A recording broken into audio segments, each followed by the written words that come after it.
Hello, my name is Sophia Ko. I am a licensed mental health counselor and a registered expressive arts therapist.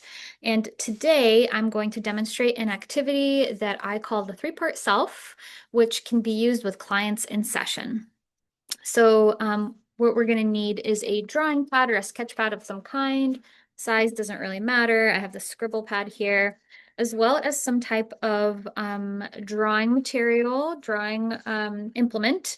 So I like to offer markers for clients with this exercise because you can control the line really easily. Other types of drawing materials like crayons or pastels could work. Colored pencils are also an okay option. I like markers because they're bold, colorful, and really easy to kind of control what the line looks like on the page.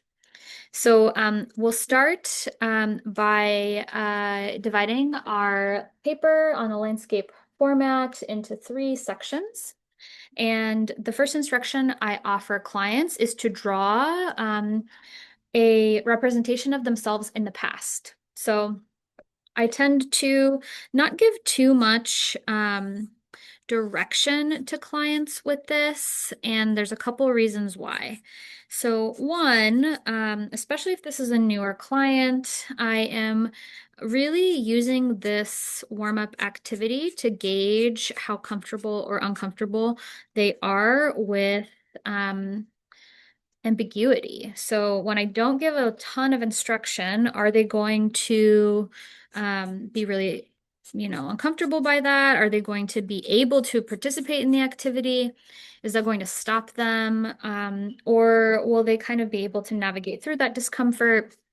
Or will they love it? Will they prefer for things to kind of be vague? So I'm just doodling over here as an example. Let's imagine that I drew this as a representation of myself in the past. Sometimes clients like to write at the top of the paper, past, right? So we've got that here. Um, the next panel, as you can imagine, is going to be a representation of you in the present. If you had to draw anything, or if you could depict yourself as a some type of shape, drawing, person, creature, thing in the present, what would that look like? And so same thing, we're going to offer our client some time to do that. I tend to offer anywhere between 2 to 5 minutes, just kind of depending on what I know of the person. Are they going to be someone who will finish quickly and kind of want the activity to be done? That might be true particularly of people who aren't super into the arts or feel intimidated by them.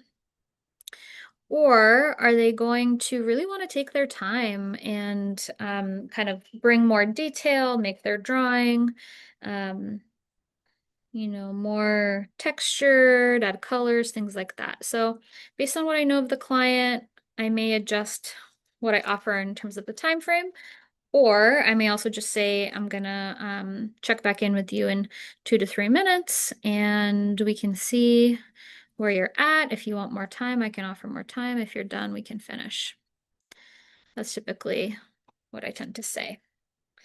Okay, so we've got a picture of the present. And then lastly, as you can imagine, the third section is a picture, symbol, image, something to represent you in the future. All right, so this one can be really hard for people. Be hard to think about, what do I draw for the future? What do I want for myself in my future? Especially if I'm in a place where I'm unsure right now or I need to make decisions. What might that even be? And again, one of the reasons I love this activity is because it's a really great assessment tool for me in figuring out where my client struggles. So even if for someone I don't have a ton of rapport with, this is a lower risk challenge to offer a client, because if they're uncomfortable, usually this exercise won't go too much longer beyond 3 to 5 minutes in total.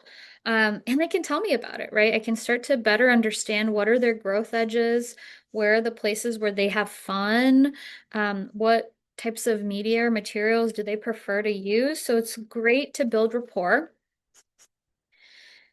And it also helps the client if they are feeling a little anxious, a little nervous, maybe talking about our vulnerabilities right away with a new therapist is really hard. And so taking the time to draw something can kind of help regulate our nervous system. We're doing a little bit of active engagement of our hands, our arms, right? We're kind of coming into the space and becoming more present. So that can be super helpful. And then we've got, this picture that we can work from. So I don't tend to spend a ton of time analyzing or evaluating anything that's here, but I do like to ask questions of my client when they're done with their drawing. So I'll say something like, what did you notice? How was that process for you? Where did you have a hard time? What surprised you? What do you think of what you drew? Are you happy with it? Do you kind of hate what you drew? What is your reaction, natural reaction to the drawing? And then, is there any meaning we can make of the drawing? What meaning would you make from it, right? So I don't actually even spend too much time looking at their drawing, but I invite them to look at it. And so this is the three-part self drawing. I invite you to use it in session if it feels like a good fit for your client. And yeah, I'll see you next time.